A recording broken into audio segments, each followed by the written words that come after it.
नमस्कार दोस्तों, कैसे आप? आशा करता हूँ आप अच्छे हो, स्वस्थ होंगे। दोस्तों, जैसा कि आपने थंबनेल में देखा, आज हम बात करेंगे लीग से हटकर एक ऐसे बिजनेस मॉडल की, एक ऐसे ब्रांड की जिसने भारतीय बाजार पर लगभग 30 सालों तक राज किया। यानी आप यूं कह सकते हैं लगभग उस सेगमेंट में इस ब्रांड की मोनोपोली थी। दोस्तों, आसपास भी कोई टक्कर देने वाला नहीं था। लगभग 90% मार्केट शेयर इस ब्रांड ने अपने नाम किया हुआ था। दोस्तों, आपके दादा, पापा या परदादा ने भी इस ब्रांड को जरूर इस्तेमाल किया होगा या कर रहे होंगे। दोस्तों, मैं बात कर रहा हूं HMT की, यानी हिंदुस्तान मशीन टूल्स लिमिटेड। जी हाँ दोस्तों, HMT का नाम सुनते ही आपके सामने एक बड़े डायल वाली सुनहरी कलर की घड़ी का चित्र जरूर सामने आ गया होगा। HMT Quartz.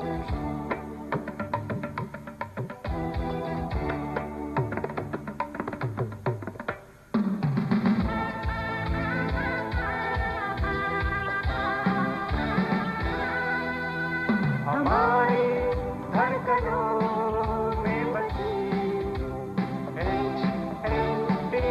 आज की तकनीक आज के लोगों के लिए HMT Quartz। दोस्तों, हिंदुस्तान मशीन टूल्स की स्थापना 1953 में भारतीय सरकार ने एक पब्लिक सेक्टर एंटरप्राइजेस के रूप में बैंगलोर में की थी। दोस्तों, कुछ ही सालों बाद यानी 1961 में, लगभग 8 साल बाद में ही इसे वॉच मैन्युफैक्चरिंग कंपनी के रूप में बदल दिया गया। दोस्तों, तब से लेकर इस ब्रांड ने भारतीय बाजार में एक अपनी अनोखी पहचान बनाना शुरू कर दिया। और दोस्तों, देखते ही देखते HMT अपनी क्वालिटी और रिलायबिलिटी के लिए हर भारतीय जनमानस में एक अनूठी छाप छोड़ने लगी। और शादी ब्याह हुआ या किसी फंक्शन में इस HMT घड़ी को पहनना एक सोशल स्टेटस बन गया था। दोस्तों, लोग HMT को पहनना एक गर्व की बात समझने लगे थे। लेकिन दोस्तों, आज इसके वीडियो में हम बात करेंगे कैसे ये ब्रांड बहुत तेजी के साथ में उभरा और किस तरह से इस ब्रांड की जो है डाउनफॉल हुआ है। दोस्तों, उस समय इस ब्रांड के ऐड भी काफी पॉपुलर हुए थे, काफी बेहतरीन ऐड थे जो मार्केट में बहुत पॉपुलर हुआ। God, where is my razor? God, I'm late. Shanta! Shanta! Huh?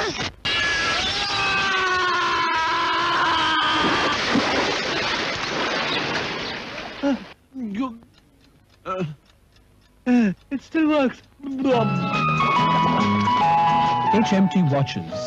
If you have the inclination, we have the time.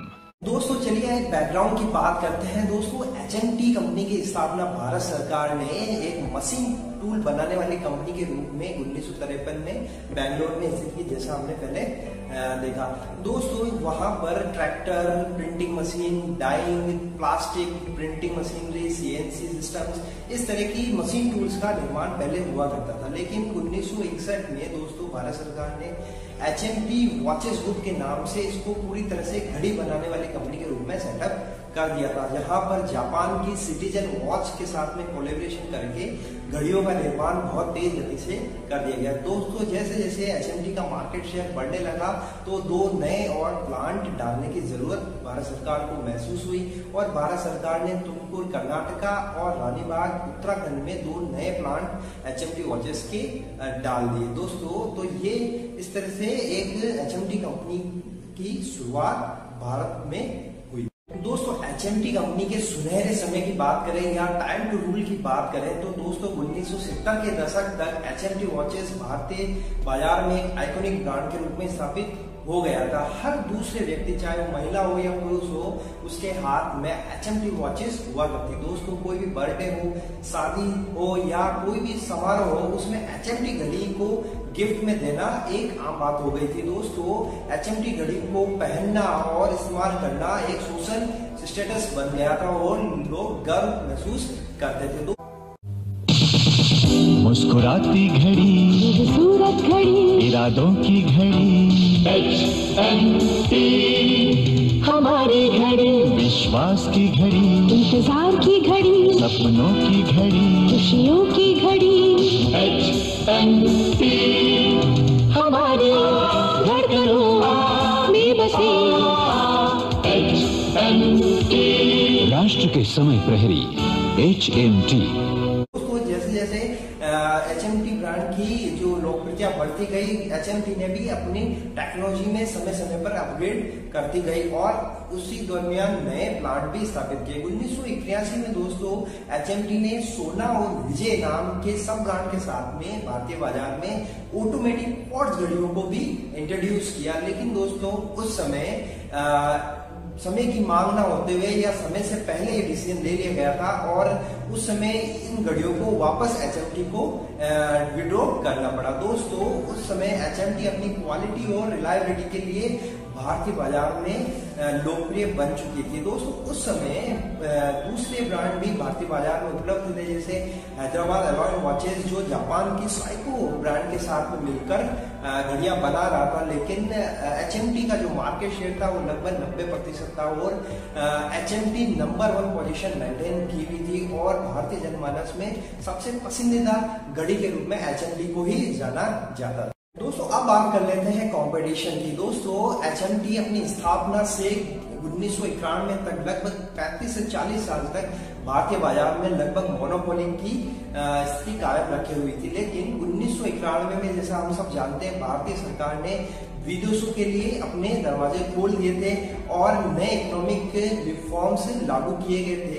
इसके कारण विदेशों के बहुत बड़े बड़े ब्रांड भारतीय बाजार में आने लगे थे और HMT वॉचेस को बहुत बड़ा कंपटीशन देने लगे थे। वैसे दोस्तों 1984 में टाटा ग्रुप ने तमिलनाडु इंडस्ट्रियल डेवलपमेंट के साथ में एक जॉइंट वेंचर करके टाइटन वॉचेस की स्थापना कर दी थी, जो धीरे धीरे भारतीय बाजार में अपने पैर पसार रही थी। दोस्तों यही टाइटन वॉचेस है जिसने 1987 में वापस ऑटोमेटिक क्वार्ट्ज घड़ियों को भारतीय बाजार में उपलब्ध करवाया और समय की मांग देखिए दोस्तों, इस समय भारतीय लोगों ने ऑटोमेटिक क्वार्ट्ज घड़ियों को हाथों हाथ लिया। जहां 1981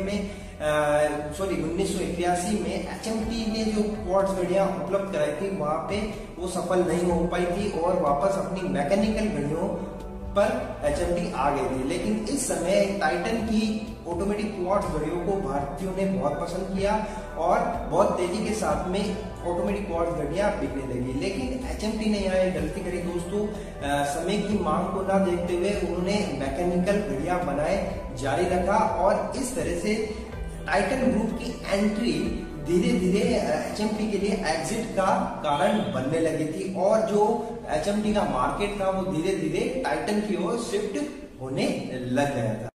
चलिए दोस्तों अब हम जान लेते हैं कि reason for downfall, HMT watches का डाउनफॉल होने के क्या क्या कारण रहे। दोस्तों पहला रीजन रहा था 1984 में स्थापित टाइटन ग्रुप का एंट्री। यानी दोस्तों जैसे टाइटन ग्रुप भारतीय बाजार में एंट्री हुई, धीरे धीरे HMT का मार्केट शेयर टाइटन की ओर स्थापित होने लगा, शिफ्ट होने लगा। दूसरा कारण यह रहा 1986 में दोस्तों 350 होनहार इंजीनियर्स HMT को छोड़कर टाइटन ग्रुप को ज्वाइन कर लिए थे। दोस्तों HMT ने अपने होनहार इंजीनियर को रोकने के लिए कोई प्रयास नहीं किए थे। तीसरा बड़ा कारण यह रहा था दोस्तों 1991 में जैसे हमने पहले बात की, भारतीय सरकार ने विदेशों के लिए अपने दरवाजे खोल दिए थे और नए इकोनॉमिक रिफॉर्म्स लागू किए गए थे। इसके कारण विदेशों के बहुत से बड़े बड़े ब्रांड जैसे अरमानी, रोलेक्स, सिटीजन, टाइमेक्स आदि बड़े बड़े ग्रुप भारतीय बाजार में आने लगे और HMT को बहुत बड़ी टक्कर देने लगे। चौथा बड़ा कारण यह रहा दोस्तों, HMT ने अर्ली 80s में ही ऑटोमेटिक क्वार्ट्ज घड़ियां भारतीय बाजार में लॉन्च की। लेकिन दोस्तों ये एक राइट डिसीजन रॉन्ग समय पर था। दोस्तों इसी के कारण HMT ने उस समय अपनी ऑटोमेटिक क्वार्ट्ज घड़ियां वापस ले ली थी। लेकिन वहीं पर 1987 में टाइटन ग्रुप ने सेम ऑटोमेटिक क्वार्ट्ज घड़ियां भारतीय बाजार में उपलब्ध कराई थी और प्राइस और डिजाइन, नई डिजाइन के बलबूते उन्होंने भारतीय बाजार में भारतीयों के मन में एक अनोखी पहचान बना ली थी, जिसे भारतीयों ने हाथों हाथ लिया था। दोस्तों यह एक HMT का राइट डिसीजन रॉन्ग समय पर था उस समय। पांचवा रीजन यह रहा दोस्तों, जहां पर टाइटन जो कंपनी थी वो अपनी ऑटोमेटिक क्वार्ट्ज घड़ियों के कारण सक्सेस हो रही थी उस समय एचएमटी ने वापस ऑटोमेटिक क्वार्ट्ज घड़ियां ना बनाकर मैकेनिकल घड़ियां ही बनाने पर जोर दिया और नए नए प्लांट मैकेनिकल घड़ियों के वो डाले जा रहे थे, जिससे वो मार्केट में पिछड़ते जा रहे थे, क्योंकि अब भारतीय जो मार्केट था वो ऑटोमेटिक क्वार्ट्ज घड़ियों की तरफ शिफ्ट हो रहा था। तो दोस्तों इस समय एचएमटी का रॉन्ग डिसीजन राइट समय पर था। छठा दोस्तों एक बहुत बड़ा कारण यह रहा कि जो भारतीय बाजार था वो रिटेल के माध्यम से भारतीय बाजार में घड़ियां बिकती थी। उस समय एचएमटी का जो प्रॉफिट मार्जिन शेयर होता था वो कॉम्पिटिटर के मुकाबले बहुत कम हुआ करता था। तो दोस्तों जो रिटेलर्स होते थे वो एचएमटी की घड़ियों को धीरे धीरे लेने में कतराने लगे थे, क्योंकि उनका जो मार्केट शेयर होता था कॉम्पिटिटर के मुकाबले बहुत कम होता था। यहाँ पर दोस्तों एचएमटी ने क्या किया, जब रिटेलर को कॉन्फिडेंस में लेने के बजाय वो अपने खुद के रिटेल आउटलेट ओपन करते गए, जिससे उन्हें बहुत बड़ी घाटे का सामना करना पड़ा। सातवां कारण यह रहा कि एचएमटी ने ये मार्केट को समझ नहीं पाई कि अब जो घड़ी है वो एक समय देखने वाली मशीन के रूप में नहीं रह गई थी, वो एक फैशन का सिंबल बन चुकी थी। तो एचएमटी ने अपनी डिजाइनिंग में ज्यादा चेंजेस नहीं किए थे और वही मैकेनिकल बड़े डायल वाली घड़ियां वो आगे बढ़ाए जा रही थी। आठवां और सबसे बड़ा कारण यह रहा था दोस्तों कि एचएमटी ने अपनी जब उनकी मोनोपोली थी मार्केट में, तब डोमेस्टिक में उनके आमने सामने कोई भी कंपनी नहीं थी, तब उस समय लेथर्जिक रवैया एचएमटी के लिए बहुत नुकसानदायक रहा। उस समय एचएमटी ने अपने प्रोडक्ट इनोवेशन में, प्रोडक्ट डाइवर्सिफिकेशन में, प्राइस रेंजिंग में, डिजाइनिंग टेक्नोलॉजी में ज्यादा अपग्रेडेशन नहीं किया, जिसके कारण उसे धीरे धीरे कॉम्पिटिटर्स का जो डिजाइनिंग की प्राइस डिसीजन जो कॉम्पिटिटर्स लेते थे उसके कारण एचएमटी को बहुत बड़ा नुकसान हुआ, क्योंकि जो कॉम्पिटिटर थे विदेशी ब्रांड थे वो नई नई डिजाइन और प्राइस रेंज के साथ में मार्केट में अपनी जगह बना रहे थे। दोस्तों तो ये 8 बड़े कारण थे जिसके कारण एचएमटी मार्केट से धीरे धीरे आउट होता चला गया।